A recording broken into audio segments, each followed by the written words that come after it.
Sandaling nag-isip si Mr. Adams at pumayag. Susubukan ko ang aking makakaya. But eventually, she would be using your name after marriage. Sabi ni Mr. Adams.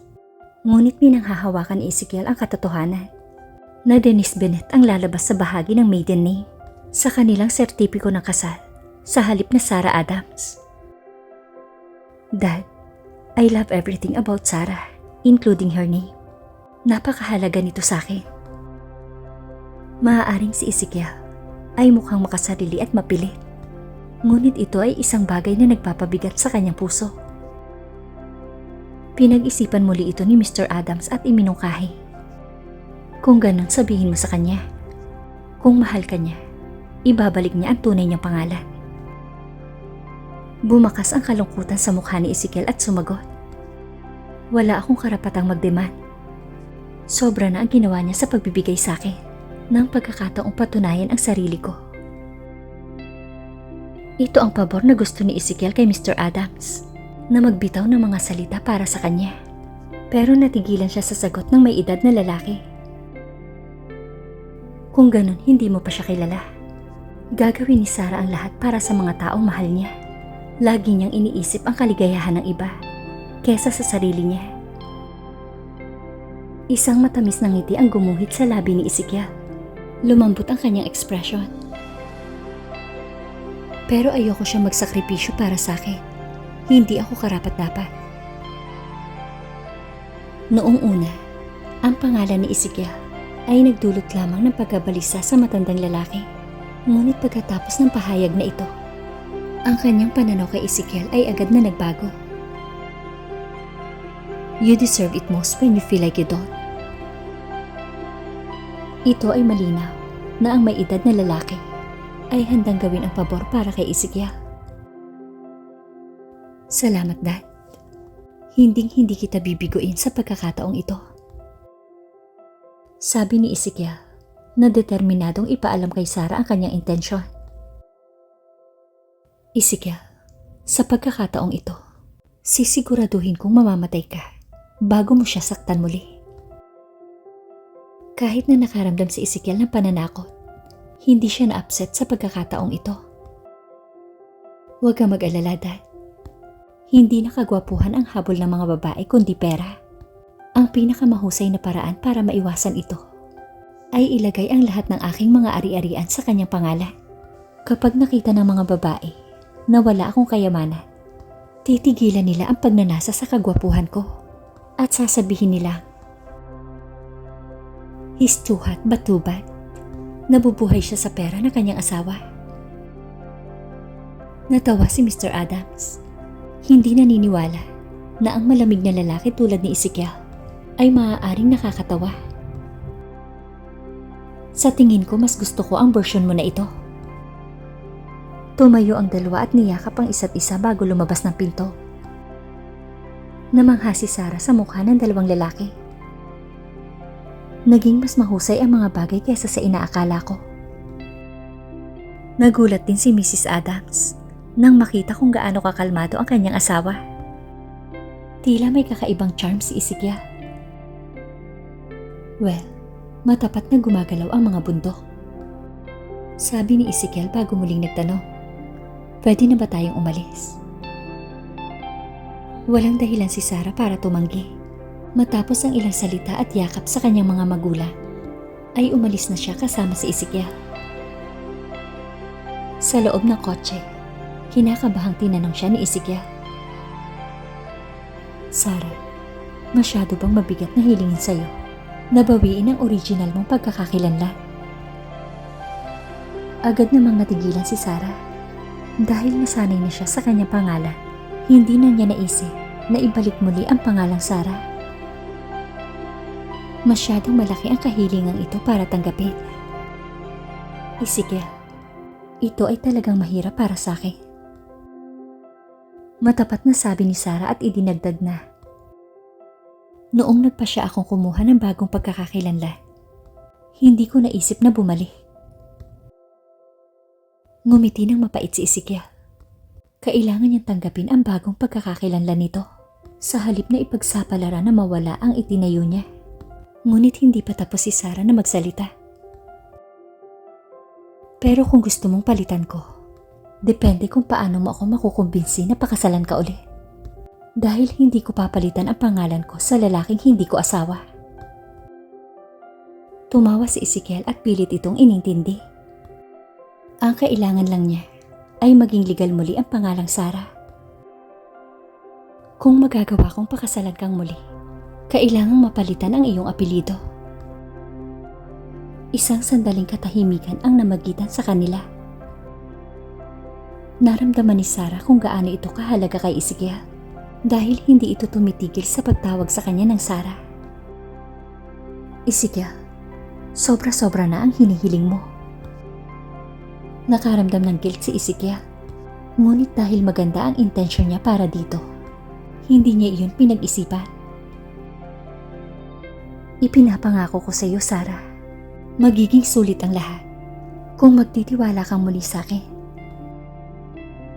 Ezekiel, kung magdudulot ka man muli ng sakit sa akin, hindi ko na ipepeke ang aking kamatayan. Ngunit sisiguraduhin kong mapupunta ka sa impyerno. Nakahinga ng maluwag si Ezekiel na hindi niya ito masyadong pinili. Inabot niya ang kamay nito at hinalikan. Ang tanging sakit na idudulot ko sa iyo ay kapag namatay ako. Habang nabubuhay ako, lagi kang pumapangalawa. Namutla ang mukha ni Sarah. Pangalawa.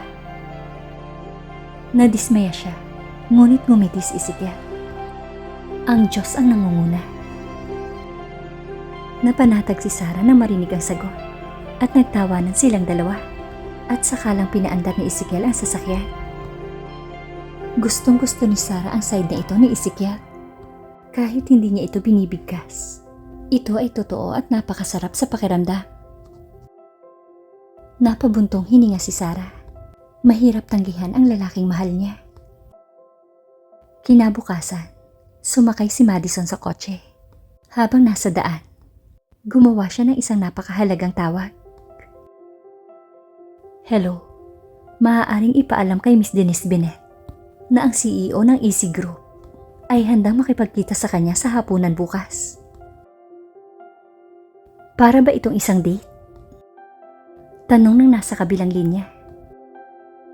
Sumagot si Madison. Yes, parang isang date. And tell her to look her best. Tinapos niya ang tawag at humagalpak ng tawa. Naku Sarah, sana makita ko ang pagmumukha mo kapag nalaman mo ang totoo. Nasa opisina si Sarah kasama si Casey. Nag-uusap tungkol sa negosyo nang tumunog ang telepono niya. Ito ay ang sekretary ng EC Group. Sana may magandang balita ngayon. Nag-aabang na wika ni Sarah bago sinagot ang tawag. Hello? Miss Bennett, may maganda akong balita. Isang masayang boses ang narinig mula sa dulo ng linya. At ngumiti si Sarah. Den, hayaan mo akong marinig ito. Ang CEO ng EC Group ay handa na sa wakas na makipagkita sa iyo sa hotel. Sinabi niya na maaari kang makipag-usap sa kanya sa hapunan. Natigilan si Sarah. Hindi niya nagustuhan ang idea. Bakit hindi sa opisina? At bakit hindi pwede sa araw? Miss Bennett, sinabi niyang yun lang ang oras at lugar na pwede siya. Maaari ko bang makumpirma ito? Ilang araw na lang bago matapos ang kanilang isang linggo ni Ezekiel. At ayaw ni Sarah na maglaan ng dagdag na oras. Hindi ba tayo maaaring magkasundo sa isang bagay? Umaasang tanong ni Sarah. Naghihintay ng kanais-nais na tugon. I'm sorry, Miss Bennett. Bukas ng gabi sa hapunan o maghihintay ka ng 2 taon. Wika ng sekretarya sa dulo ng linya. Naguguluhan si Sarah. Kahit papaano ay nakonsensya siya. Hindi alam kung paano ipapaliwanag kay Ezekiel ang ganitong klase ng hapunan. Biglang may pumasok na ideya sa isip niya. Pwede ba ako magsama ng kaibigan? Kasama ko siyang magtrabaho sa proyektong ito. Miss Bennett, ito ay isang bihirang pagkakataon. At ang aking boss ay hindi payag na magkaroon ng ikatlong partido sa paligid.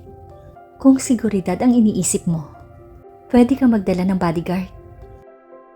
Sagot ng sekretarya mula sa dulo ng linya. Nag-isip ng malalim si Sarah. Maaari ko bang malaman ang kanyang pangalan? Gusto ko lang maghanda ng regalo para sa kanya. Nakipagtawaran siya, kaya walang idea ang sekretarya. Ngunit hindi niya makuha ang inaasahan niyang sagot. Hindi na kailangan yun, Miss Bennett. Ang aking boss ay hindi tumatanggap ng mga regalo mula sa mga kasosyo sa negosyo.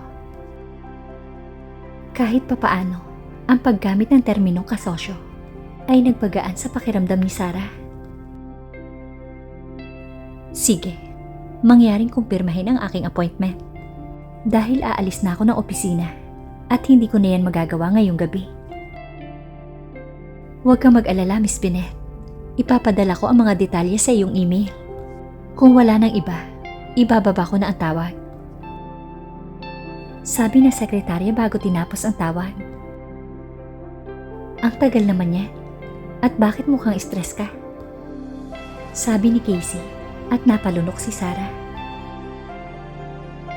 Sa wakas ang CEO ng EC Group ay handang makipagkita sa akin. Ngunit ang kanyang mga kondisyon ay medyo kakaiba. Hinihiling niya na mag-usap kami sa hapunan.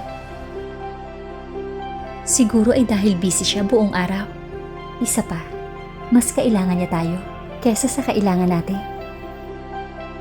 Pangaaliw ni Casey at pumayag naman si Sarah at ang bawat negative na pag-iisip tungkol sa kaayusan ay lumipad sa bintana. Kinabukasan, inimbitahan ni Ezekiel si Sarah sa telepono. Sarah, bakit hindi tayo maghapunan mamayang gabi? Papayag na sana si Sarah nang maalala niya ang appointment sa negosyo.